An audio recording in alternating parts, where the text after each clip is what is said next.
Saudara membahas soal kekuatan timnas Indonesia di Piala AFF setelah Ivar Jenner dan Habnar ini gagal bergabung. Kita sudah bersama dengan pengamat sepak bola Roni Pangemanan. Selamat malam Bung Ropan. Bung Ropan, kita sudah tahu komposisinya timnas ini akan seperti apa. Jika dengan materi pemain timnas U22 yang ada, bagaimana menurut Anda peta kekuatan timnas di Piala AFF? Iya, saya pikir kalau memang Ivar Jenner tidak bisa datang, ya tidak bisa bergabung, termasuk dengan Justin Hubner, ini agak berat. Apalagi kalau kita punya ambisi, target kita harus ke final dan menjadi juara. Mengingat tim-tim lain, itu termasuk Vietnam, yang ada di grup kita, di grup B, Myanmar, Laos menurunkan pemain-pemain terbaik mereka, ya termasuk dengan Filipina juga. Sehingga ini yang mengurangi. Saya pikir kalau ada dua pemain ini cukup bisa membantu, terutama Ivar di tengah, dan juga dengan Justin Hubner untuk bisa menggalang pertahanan dengan baik bersama dengan Muhammad Ferrari di belakang atau dengan Kadek Arel. Tapi tidak akan dia ini agak sulit buat saya ya. Terlepas dari Marcelino juga ada, tapi pasti akan kerja keras. Karena kita ini tim muda. Ya sebaiknya buat saya ya ini tim yang hanya ingin mencari pengalaman aja bermain karena kan ini disiapkan untuk SEA Games 2025 di Thailand. Dan kita jangan terlalu berekspektasi terlalu tinggi sebenarnya. Kecuali Rafael Struijk ada, Ivar Jenner ada, dan Justin Hubner ada, bisa ada keseimbangan di dalam tim ini. Begitu, Bung. Anda bilang tidak berekspektasi terlalu tinggi apalagi menuju ke final bahkan menjadi juara. Apakah dengan kondisi ini STY perlu memanggil pemain lagi untuk menggantikan posisi Ivar dan Hubner? Ya saya pikir sudah riskan ya, karena kita terakhir itu tanggal 4 harus balik ke Jakarta setelah dari Bali, tanggal 3 ada pertandingan uji coba dengan rencana dengan Bali United, tanggal 5 sudah berangkat ke Myanmar. Untuk bisa menambah pemain semua tergantung dari STY ya, tetapi saya rasa ini agak sulit ya. Dia harus bisa mengoptimalkan pemain-pemain yang ada saat ini yang sudah ikut TC di Bali.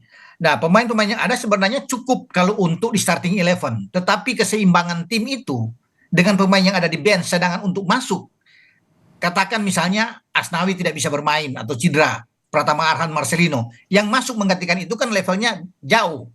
Karena mereka sudah bermain di level senior, yang saya bilang tadi. Kalau starting 11 saya masih yakin, semoga mereka itu tidak cedera. Baik-baik saja sehingga STY bisa mengandalkan mereka dari satu pertandingan ke pertandingan yang lain. Terutama pertandingan tanggal 15 Desember itu akan menghadapi laga yang sulit, menghadapi Vietnam di Fitri Stadion ya, di markasnya Vietnam. Jadi saya pikir STY harus berhitung benar untuk bisa melihat pemain-pemain mana yang harus dia andalkan di dalam pertandingan di fase grup ini, begitu. Anda ingin mengatakan bahwa ini ujian bagi Sinteyong untuk memoles pemain muda agar bersinar di Piala AFF, Bung Ropan? Ya, saya kira demikian ya. Ini ujian juga bagi dia, pertaruhan bagi STY untuk bisa membuktikan.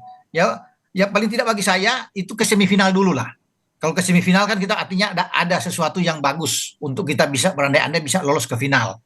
Tidak mudah karena kita akan berhadapan dengan yang ada di grup A. Grup A itu kan ada Thailand sebagai juara bertahan, kemudian ada Malaysia dan Singapura di sana yang menjadi kekuatan. Kalau kita runner up, kita bisa ketemu dengan Thailand.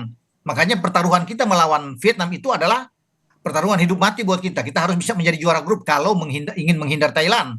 Ya, sebagai juara grup di sebelah kita bisa memilih Singapura atau Malaysia. Tapi saya pikir tidak ada yang perlu untuk kita takutkan. Dengan tim U22 ini kita main aja. STY harus bisa yakin ya dengan kemampuan tim dia. Tetapi untuk bisa menjadi juara ini yang menjadi tanda tanya buat saya. Ya, Bung Ropan dengan persiapan kurang dari 2 pekan ini, apa yang harus jadi fokus Sinteyong? Ya kalau bicara dengan, ya dia sekarang coba dengan game plan dia dengan mental pemain tentunya, fisik dari pemain-pemain coba. Karena harus diandalkan dengan pemain-pemain yang punya fisik. Masih usia 22, bagus kecepatan yang harus dia lakukan ya.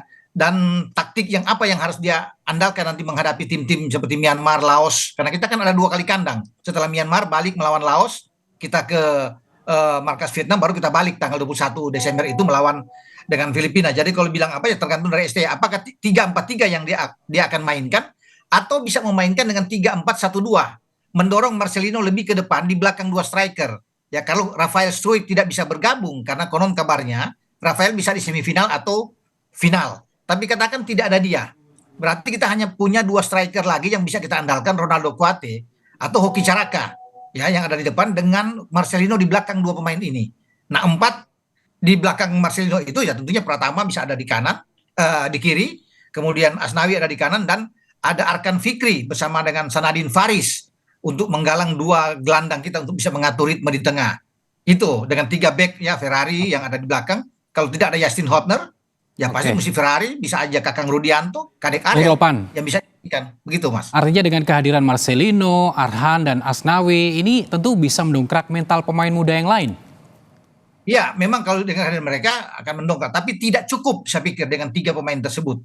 Selain 3 pemain tersebut kan sebenarnya ada pemain-pemain yang sudah tampil di level senior yang diberikan kesempatan oleh STY. Katakanlah ini ada Hoki Caraka, Muhammad Ferrari ya, ada Arkan Fikri yang sudah pernah dimainkan juga. Tetapi dengan hanya mengandalkan Marcelino, kemudian dengan Pratama Arhan dan Asnawi, ini belum cukup, kecuali saya pikir ada 3 nama yang disebut yang masih 50-50 ini. Ya, Rafael Struijk ada, Ivar Jenner ada, dan Justin Hubner ini mungkin lebih oke buat kita. Jadi kita bisa menjaga stabilitas keseimbangan permainan yang ada di starting 11. Karena ada pemain yang bagus di sektor gelandang seperti Ivar, yang kita tahu bersama tidak perlu diragukan lagi, dia bermain di senior, dan ada pemain satu di belakang yang kuat, yang bermain seperti Justin Hubner. Dan ini akan menjadi tandem yang bagus bersama dengan Ferrari, dengan Kadek Ariel. Nah di depan kalau ada Rafael, ini akan jauh lebih bagus. Enak bagi Marcelino untuk menggalang kerjasama yang baik di antara mereka, ditambah satu lagi dengan Ronaldo Kuate. Jadi gini Bung Ropan, jadi ya, publik juga harus tahu ya kalau prioritas Piala AFF 2024 ini adalah untuk regenerasi. Betul, saya pikir ini regenerasi aja. Walaupun sebenarnya ya kita ya sudah 6 kali ya kita ke final, tidak pernah menjadi juara, terakhir 2020 kalah lawan Thailand. Sebenarnya kita punya kesempatan untuk bisa tampil lebih baik lagi, tetapi kembali karena yang dikirim adalah tim U22 dengan prioritas ini adalah tim SEA Games. Kalau kita mau serius ya kita harus gabungkan di antara pemain yang muda-muda ini dengan pemain yang lebih senior tentunya. Ambil di Liga 1 juga nggak apa-apa, tapi ada benturan-benturan juga karena kompetisi kan berjalan juga di Liga 1. Jadi ya makanya kita bilang ini pertaruhan bagi STY untuk bisa membuktikan kalau sampai ke final ini luar biasa, nggak usah juara, ke final aja. Dengan tim seperti sekarang, tanpa Ivar, tanpa Justin, tanpa Rafael, saya berikan anjungan jempol luar biasa buat tim kita. Ya, kalau kita bisa ke final, begitu. Tentunya kita juga harus berharap bahwa nggak sampai final saja, tapi juga bisa juara dalam Piala AFF. Terima kasih, Bung Ropan, telah bergabung bersama kami di Kompas Malam.